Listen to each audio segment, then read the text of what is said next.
Ghaziabad police ने cancer की दवाओं की तस्करी करने वाले एक गिरोह का पर्दाफाश किया है, जिसमें 3 लोग गिरफ्तार हुए हैं। यह गिरोह दिल्ली से CGHS की दवाएं चुराकर महाराष्ट्र और दिल्ली में बेचता था। इसके साथ ही एक्सपायर्ड दवाएं भी बेचता था।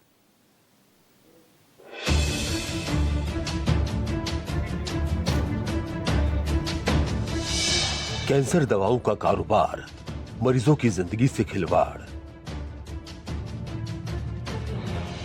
एक्सपायरी दवाएं खरीदी, तारीख बदल कर बेची। कैंसर की दवाओं का अवैध बाजार, दवा तस्करी का कौन जिम्मेदार? कैंसर की दवाओं की तस्करी में पकड़े गए विश्वास त्यागी, आकाश शर्मा और प्रिंस त्यागी, जो बिना बिल और बिना लाइसेंस के करोड़ों की दवाओं का अवैध कारोबार कर रहे थे। दरअसल कफ सिरप की जांच कर रही पुलिस को जानकारी मिली कि कैंसर के नाम पर भी दवा का काला कारोबार हो रहा है। इसकी जब जांच शुरू की गई तब विश्वास त्यागी का नाम सामने आया। इसके बाद विश्वास त्यागी के कारोबार की जांच कराई गई। तब पता चला कि बंद फॉर्म पर वो कारोबार कर रहा है और महाराष्ट्र तक दवा की सप्लाई कर रहा है। गाजियाबाद पुलिस ने एक बड़ा खुलासा किया है और खुलासा किया है कैंसर की दवाइयों का। पूरा मामला जानते हैं। गाजियाबाद के ADCP पीयूष कुमार सिंह हमारे साथ हैं। सर, ये पूरा मामला क्या है, आपसे जानना चाहेंगे। ये स्वाट टीम, क्राइम ब्रांच और ड्रग डिपार्टमेंट गाजियाबाद की एक संयुक्त कार्यवाही में कुल 3 अभियुक्तों को गिरफ्तार किया गया था, जिनके कब्जे से लगभग 9 लाख रुपए कैश बरामद हुए थे और इनके पास से भारी मात्रा में दवाएं बरामद हुई थी। इन दवाओं का प्रयोग कैंसर के ट्रीटमेंट में किया जाता है।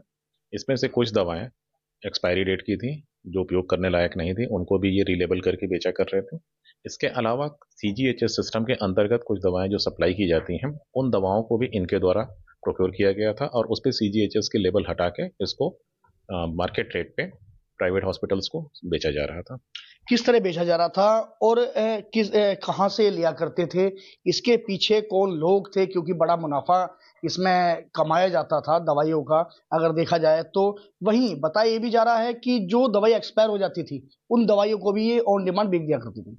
नहीं, जो एक्सपायर्ड दवाएं थी उन पर पूछताछ में पता चला है कि इसमें दिल्ली का एक व्यक्ति है, इसके द्वारा रीलेबलिंग कर दी जाती थी, जिससे कि ये न पता चल सके कि ये दवाएं एक्सपायर्ड हो चुकी हैं। इसके अलावा जो CGHS सिस्टम में इसमें मल्टीपल लेवल पे लोगों के नाम प्रकाश में आए हैं, जिनको इन्वेस्टिगेशन में वेरीफाई किया जाएगा और साक्ष्य के आधार पर आगे कार्रवाई की जाएगी। सर, किस तरह खुलासा हुआ है इसका? क्योंकि इन्हीं दवाइयों के चलते महाराष्ट्र में बताया जा रहा है कि एक शख्स की मौत भी हो गई थी इस दवाई के चलते। देखिए, हमारे पास ये इन्फॉर्मेशन, मुखबिर की सूचना के आधार पर इंटायर ऑपरेशन स्टार्ट किया गया था। इंटेल यही आई थी कि कुछ लोग जो हैं एक गाड़ी से दिल्ली में किसी व्यक्ति से इस तरह की दवाएं प्रोक्योर करने के लिए जा रहे हैं, जब इनको इंटरसेप्ट किया गया था। तो क्या ये बात कहां से सामने निकल कर आई कि इस दवाई से किसी की मौत भी हो गई थी? इस तरह की एक बात निकल कर आई है सामने। इसमें एक जो अभियुक्त विश्वास त्यागी पकड़ा गया है, इसके खिलाफ ड्रग डिपार्टमेंट के द्वारा वर्ष 2023 में एक कंप्लेंट केस CGM कोर्ट में फाइल की गई थी। उसमें इनिशियल कंप्लेंट यही आई थी कि महाराष्ट्र में किसी व्यक्ति के द्वारा इनके द्वारा सप्लाई की गई दवाओं के कंजम्पशन के बाद उसकी डेथ हो गई थी उपचार के दौरान। उसके बाद इसकी जांच ड्रग डिपार्टमेंट ने की थी। तो टोटल कितने लोग हैं सर इसमें? अब तक हम लोगों ने 3 लोगों को गिरफ्तार किया है और इसमें कई नर्सिंग होम्स के नाम आए हैं, हॉस्पिटल्स के नाम आए हैं और कुछ लोगों के भी नाम प्रकाश में आए हैं। देखिए, बिल्कुल अभी इसमें और भी खुलासे होने हैं, क्योंकि इसमें अब जिन अस्पतालों के नाम आए हैं, पुलिस अब उस पूरे मामले की तह तक जाना चाहती है कि आखिर कहां से ये नेक्सस पूरा चल रहा था। तो गाजियाबाद पुलिस की अगर बात करें तो पहले नकली कहें कि एक कप सिरप का मामला सामने आया था, जो कि बाहर दूसरे राज्यों में इसको भेजा जाता था और वहां पर बड़ा मुनाफा कमाया जाता था। वहीं अब कैंसर जैसी जो दवाइयां, जो कि बहुत ही मुश्किल से मिलती हैं, उन दवाइयों के रूप में एक इस तरह का एक षड्यंत्र चल रहा था। लोगों की जान के साथ खिलवाड़ किया जाता था कि जो दवाई एक्सपायर भी हो जाती थी, उस पर भी लेवल चिपका कर दूसरा बेच दिया करते थे।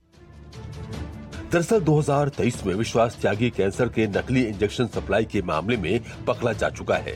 उसके सप्लाई किए गए नकली इंजेक्शन से महाराष्ट्र में एक मरीज की मौत हुई थी।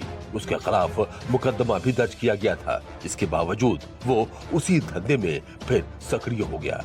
दवाओं की खरीद बिक्री होती रही और विश्वास त्यागी अपने नेटवर्क की मदद से दिल्ली और मुंबई स्थित फर्मों को दवाएं सप्लाई करता रहा और फर्जी बिल भी बनवाता रहा। पुलिस को मौके से जो दवाइयां मिली हैं, उसकी कीमत 19 लाख बताई जा रही है। इसके साथ ही टीम ने छापा मारकर 8.5 लाख रुपए नगद और एक लग्जरी एसयूवी कार भी बरामद की है।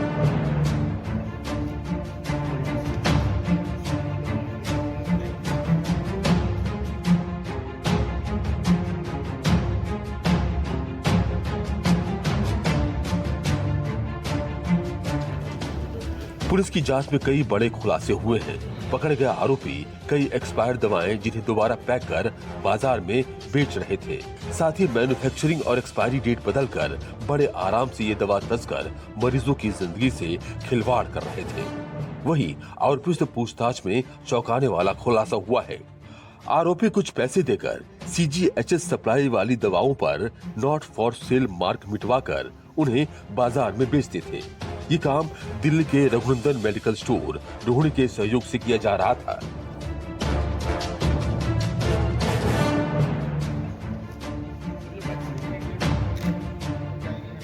अब पुलिस ने बैंक खातों, सप्लाई चेन और मोबाइल डेटा की जांच शुरू कर दी है।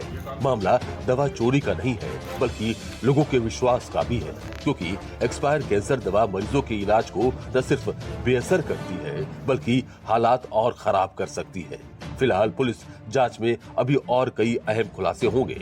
गाजियाबाद से शक्ति सिंह के साथ ब्यूरो रिपोर्ट, न्यूज़ 24।